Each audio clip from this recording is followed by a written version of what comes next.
नमस्ते, आप सभी का स्वागत है मेरे इस चैनल में चिराग एस्ट्रोलॉजी। और हम केतु के ट्रांजिट की भी बात कर रहे थे। उसमें कुंभ और मीन लग्न बाकी है और कुंभ लग्न की हम बात करेंगे। पहले तो कुंभ लग्न के लिए केतु का ट्रांजिट कैसा रहेगा। राहु और केतु ने ट्रांजिट किया है 23 सितंबर को और 1.5 साल तक यहाँ रहेंगे। तो उसके इफ़ेक्ट्स तो अभी शुरू हो रहे हैं। अभी तो वो डिग्री वाइज थोड़ा अपने लेवल पे पहुँचेंगे, अपनी डिग्री के हिसाब से आगे बढ़ेंगे, फिर इफ़ेक्ट्स शुरू हो जाएंगे। और बहुत से इफ़ेक्ट्स जो होते हैं, अगर आपके चार्ट में केतु की डिग्री और दशा अगर चल रही है तो इफ़ेक्ट मिलना शुरू भी हो जाएगा, हो गया होगा। तो यहाँ पर हम कुंभ लग्न के लिए बात करें। कुंभ लग्न के लिए केतु जो है वो कर्मस्थान में आए हैं। कर्मस्थान बहुत इंपॉर्टेंट है और केतु यहाँ आना वेरी इंपॉर्टेंट, बिकॉज मैंने केतु पे वीडियोस बनाए, आप देखेंगे तो आपको उसमें से भी बहुत कुछ मिल जाएगा। कर्मस्थान का Ketu, Ketu is what, Ketu illusion create करता है। केतु आपकी चीज़ों में अभाव क्रिएट करता है और उस अभाव की वजह से आप ईश्वर की शरण में जाना पसंद करते हैं। आपको धर्म से वो जोड़ता है, आपको प्रभु भक्ति में लगाता है, क्योंकि केतु चाहता है कि आप ईश्वर की पूजा करें, सेवा करें। ठीक है, ये मैं प्रैक्टिकल वे में बात कर रहा हूँ। तो केतु चाहेगा कि आप अपना जॉब छोड़ दें, उसकी सारी परेशानियाँ आपको शुरू हो और फिर आप पूजा पाठ करना शुरू करें कि भगवान मुझे जॉब चाहिए।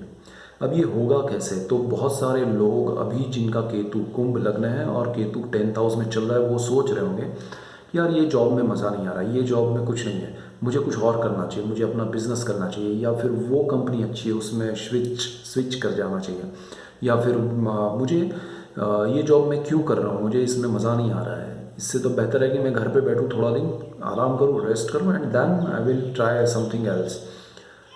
ये सारे थॉट्स केतु आपको दिला रहा है और ये थॉट्स आपके लिए बहुत ख़तरनाक होंगे अगर आपने बिना सोचे डिसीजन लिए, अगर आपने बिना जाने बिना कैलकुलेट किए आपने डिसाइड किया, तो केतु आपको बहुत परेशान करेगा। दूसरी बात, केतु जो है वो 10th हाउस में आकर आपको ये अगर कोई ऑफ़र दिला रहा है कि अरे वो जॉब बहुत अच्छा है, कोई आपका फ्रेंड है, कलीग है या कोई भी है, बट 100% याद रखिएगा, मोर देन 100% अगर आपको कंफर्मेशन नहीं मिल रहा है कि आपका वो दूसरा जॉब कंफर्म है, तब तक आप जॉब मत छोड़िएगा।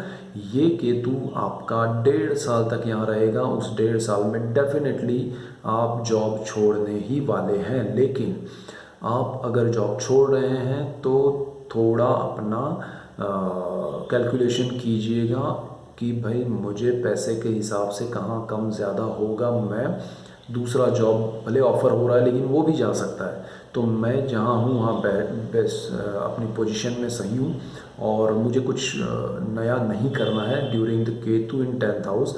और जो लोग बिज़नेस करना चाहते हैं तो मैं उनको सीधी सीधी राय दूंगा कि अगर आपको बिज़नेस करना है तो पार्ट टाइम कीजिएगा, फुल टाइम मत कीजिएगा। और केतु के दौरान बिज़नेस करने के लिए अपनी जॉब मत छोड़िएगा, आपकी जॉब कंटिन्यू करिएगा और पार्ट टाइम जॉब में और बिज़नेस में आप कीजिएगा अपना काम, उसमें थोड़ा प्लानिंग कीजिएगा तो बेस्ट रिजल्ट्स मिलेंगे। अदरवाइज़ आपको बहुत तकलीफ़ आ सकती है।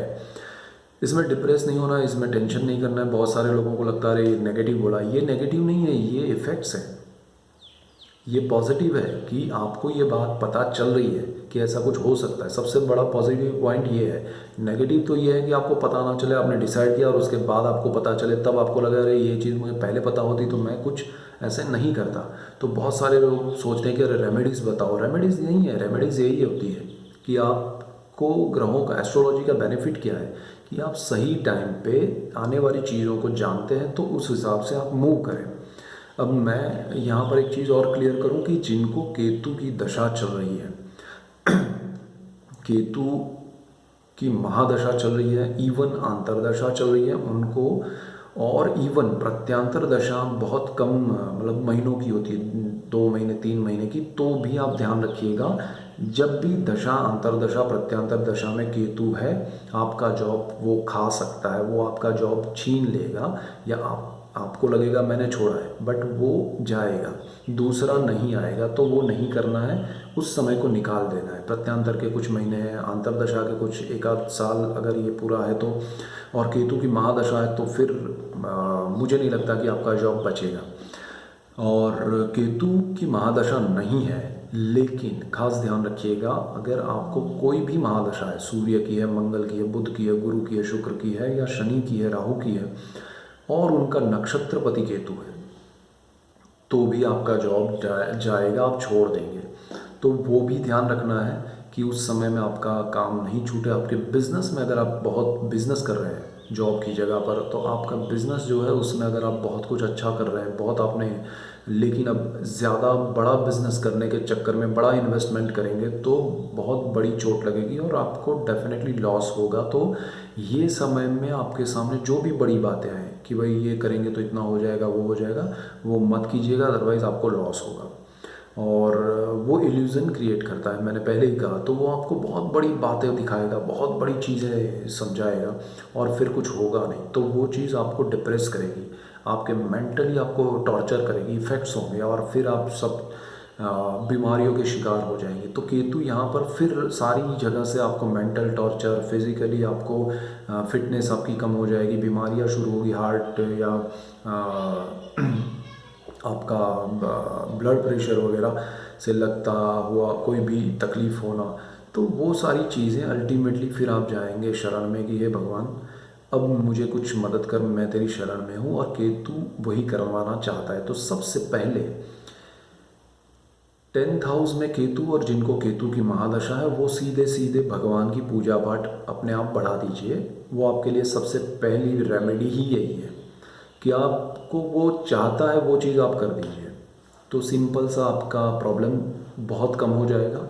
दूसरा, आप केतु 10th हाउस में आप गणेश जी की पूजा कीजिए, बहुत अच्छा रहेगा। गणेश जी ही एकमात्र उद्धारक हैं इस सिचुएशन में, सो वो बहुत अच्छा रहेगा।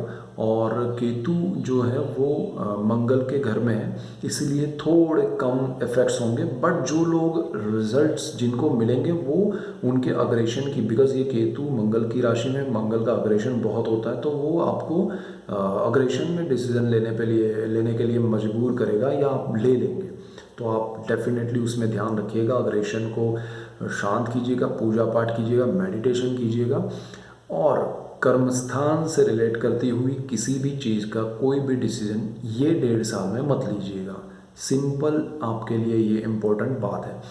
अब बहुत से लोग ऐसे हैं कि जिनके पास जॉब ही नहीं है, जिनके पास कोई काम ही नहीं है, तो उनके लिए ये चीज़ ध्यान रखना है कि वो उस चक्कर में, बहुत से लोग कहीं पैसा दे के जॉब लेने के लिए जाए, या फिर कोई अपना बिज़नेस शुरू करने के लिए कि अरे यार इतना पैसा डालो, फिर इतना हो जाएगा, फिर ये हो जाएगा, तो वो भी ध्यान रखिएगा, अदरवाइज़ वो भी जाएगा पैसा आपका, आपको कुछ मिलेगा नहीं। बेटर है कि कुछ नहीं कर रहे हैं, आप अप्लाई कीजिए, आपको जॉब मिलेगा, 2-4 महीना किया, फिर छूट जाएगा, फिर मिलेगा, वो चलेगा।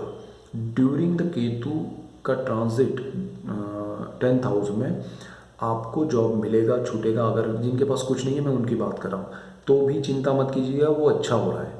लेकिन जिनके पास है उनको बड़ा डर है कि छूट जाएगा, जिनका बिज़नेस है उनके लिए ये ध्यान रखना है कि बड़ा कुछ करने में बहुत चला नहीं जाए। कुछ लोन वगैरह मत लीजिएगा, कर्ज़ मत लीजिएगा, जो आपको लगता है कि ये लेना मुझे ज़रूरी नहीं है तो मत लीजिएगा। ठीक है, लेना है तो सपोज़ आपको 10 रुपये का लोन चाहिए तो 8 रुपये का लीजिएगा, जितना कम हो सके वो कीजिएगा, बेटर रहेगा। बाकी कोई दूसरी चीज़ें इसमें मैं नहीं कहूँगा। आपके दूसरे प्लैनेट्स की दशाएं, महादशाएं, वो सारी चीज़ें होंगी, बट ये केतु के इफ़ेक्ट्स आपको ध्यान रखने हैं। सो कुंभ लग्न के लिए ये मेन पॉइंट्स है। इसके बाद हम मीन लग्न के लिए भी बात करेंगे और केतु की सीरीज़ पूरी हो जाएगी। जुपिटर का भी मैं कंटिन्यू कर रहा हूँ, वो भी आप देखिएगा। So that's it for today, keep watching Chirag's astrology. Thank you for watching, God bless you and goodbye, thank you.